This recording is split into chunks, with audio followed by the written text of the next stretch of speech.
Pastor Punjab से बोल रहा हूँ, मुकेश। जी जी, आपकी आवाज काफी है। अच्छा जी। बोलिए सर, बोलिए। मेरा सवाल है आज 32वें को लेकर सर। जी बिल्कुल बोलिए। सर जैसे कि एक सिस्टर है हमारे जी जानने वाले हैं। जी तो सर वो प्रभु यीशु मसीह में नहीं थी सर, तो उनके ऊपर कोई दुष्ट आत्मा थी सर। जी वो एक संडे दो संडे चर्च आने लगी जी और पास्टर जी ने उनके ऊपर प्रार्थना की। तो सर कहते हैं उनके ऊपर दुष्ट आत्मा गई नहीं, वो जब चर्च में आती जब भी दुष्ट आत्मा उनके ऊपर आ जाती थी। जी। तो सर क्या कहते हैं, उन्होंने क्या, पास्टर जी ने उनको बोला बपतिस्मा लीजिए, फिर कहते हैं आपकी दुष्ट आत्मा निकल जाएगी। तो अच्छा। तो सर उन्होंने बपतिस्मा भी ले लिया, उनका जीवन अभी भी सही नहीं है सर। क्या इसके बारे में उनको बताया जाए सर? शायद प्रोग्राम देख रहे हैं आपका। बिल्कुल बिल्कुल। देखिए मुकेश जी, आप शायद ये पूछ रहे हैं, अगर मैं गलत हूं तो मुझे ठीक कर देना। आप ये पूछ रहे हैं कि क्या बपतिस्मा लेने से दुष्ट आत्मा निकल जाती है जिसके अंदर है, उसकी बात करो, सबकी नहीं। क्या यही है आपका प्रश्न? जी सर, जी सर। ओके, चलिए, अगर ऐसा प्रश्न है तो मैं जवाब देना चाहूँगा कि जी नहीं। जिस व्यक्ति में, पुरुष स्त्री लड़का लड़की, अगर किसी में दुष्ट आत्मा है और वो व्यक्ति कहता है या उसका पास्टर कहता है कि ओके अब आपको बपतिस्मा लेना है, आप जैसे ही बपतिस्मा लोगे दुष्ट आत्मा चला जाएगा, तो ऐसा नहीं होता, नहीं होता, नहीं होता। ये टोटल गलत हो जाएगा।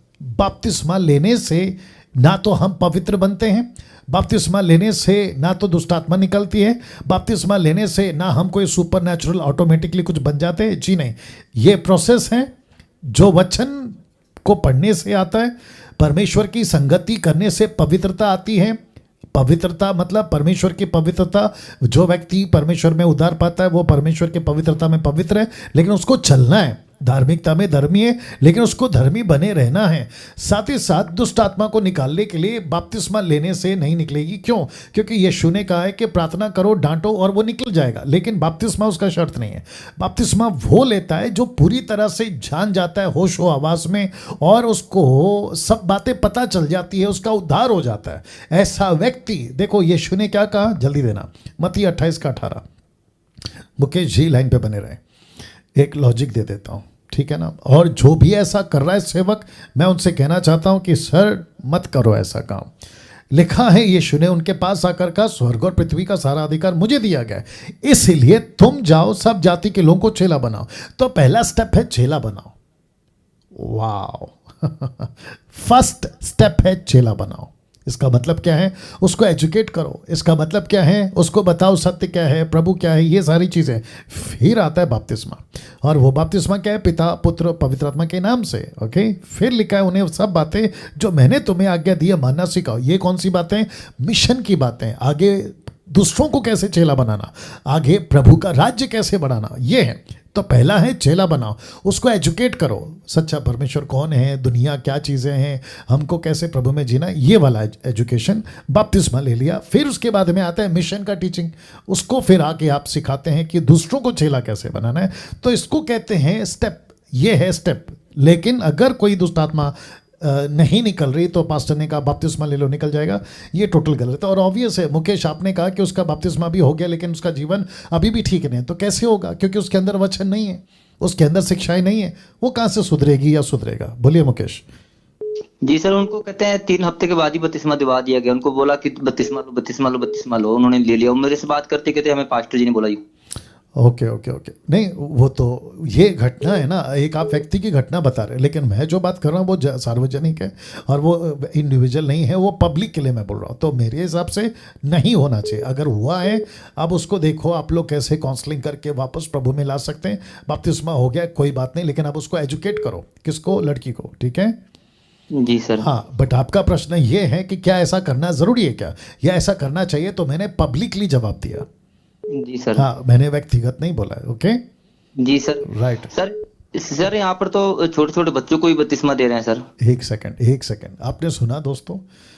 कहते हैं कि छोटे छोटे बच्चों को बपतिस्मा दिया जा रहा है। कैथलिक वाले करते हैं ना, वैसे हो रहा है। बाप रे, बहुत गलत है मुकेश, ये नहीं हो सकता। बपतिस्मा उसी का होगा जो होश हो आवाज में है, ये गलत है।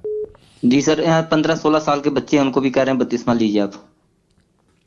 टोटल गलत है। 15 हो, 16 हो, 14 हो, प्रश्न ये उठता है सेंस में कब आया? बच्चे को पता क्या चला, क्या सही है क्या गलत है, ऐसे वाले की मैं बात कर रहा हूँ। अगर वो बच्चे की गिनती में आ रहा है, टीनेज जिसको कहते हैं, युवा, ऑफ कोर्स 13-14 जो है वो टीनेज में आ जाता है, लेकिन उसका सेंस क्या, और इतनी घाय क्यों, मतलब इतनी जल्दबाजी क्यों?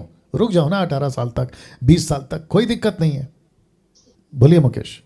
जी सर। सर और या मैं आपको बताना चाहता हूँ, आपने जो कल विषय रखा सर, जो कि जी प्रभु के प्यार का सौदा सर, या मैं आपको बताना चाहता हूँ सर, क्या मैं आपको बताऊं कि यहाँ पे ऐसी टीचिंग कोई ही नहीं है सर। कितने मैं पास्टरों के पास जा चुका हूँ, कोई भी ऐसा कुछ बताता ही नहीं है सर। बाप रे बाप रे बाप रे। और यही और तो मैंने वजह सर है ना। इतनी वीडियो आपकी शेयर करी, इतनी शेयर करी, मैं आपको बता नहीं सकता हूँ sir. Thank you Mukesh, thank you Mukesh. मैं कल लोगों तक पहुंचनी चाहिए ना। बिल्कुल बिल्कुल पहुंचनी चाहिए, और ठीक है ना सर? आप जैसे लोगों की वजह से ही मैं समझता हूं कि कई लोगों तक मैं रीच आउट हो रहा हूं, और सब्सक्राइबर्स हर 2 दिन में 48 आवर्स में सब्सक्राइबर 1000 सब्सक्राइबर्स आ रहे हैं मेरे को।